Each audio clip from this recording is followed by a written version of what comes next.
校長、各位老師、各位同學，早晨。我係5E班嘅劉嘉怡。我係5E班嘅鄭嘉彤。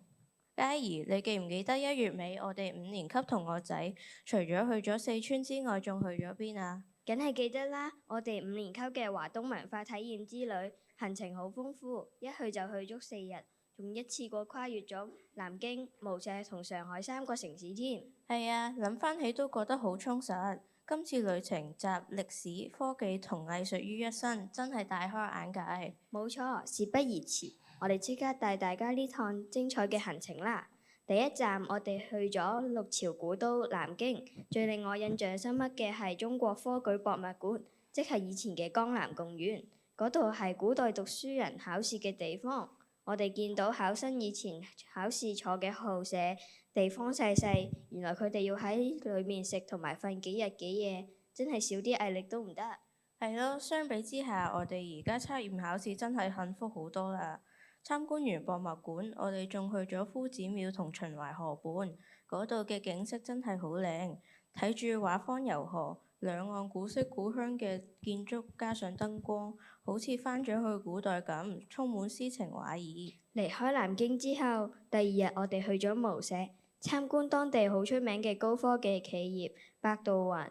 我哋親眼見識到雲端計算同人工智能點樣應用喺日常生活，例如智能交通同智慧城市嘅管理。原來我哋平時用嘅好多便利科技背後有咁龐大嘅數據支持，真係感受到國家快科技發展一日千里。感受完高科技，接住落嚟我哋就進入上海啦。第一站去咗田子坊，嗰度嘅小巷非常有特色，保留咗老上海嘅味道。但入面又有好多創意小店同咖啡，我哋喺嗰度買咗唔少特色手信，亦都感受到上海呢個城市點樣將懷舊、創新完美融合。係啊，除咗行街，去到上海梗係要提到上海自然博物館啦。博物館以自然、人與和諧為主題，展出大量動植物標本同地質礦物藏品，並設有10個主題展區、5個沉浸式劇院同1個活體養殖區。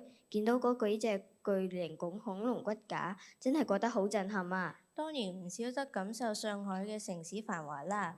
我哋行咗最出名嘅南京路步行街，仲去埋上海外灘，一邊喺歷史悠久嘅萬國建築群，對面就係超現代化嘅陸家嘴摩天大廈，一眼睇晒上海嘅過去同現在，個畫面真係好壯觀。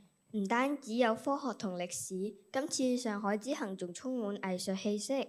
我哋去咗上海星空藝術館，嗰度簡直係打卡聖地。星空藝術館入邊利用光影同鏡面折射，營造出好似宇宙星空咁嘅夢幻效果。同學仔影相影到手軟啊！講到最難忘，一定要提行程嘅最後一日，我哋去咗阿特物文化創意產業園，嗰度充滿住濃厚嘅文化氣息。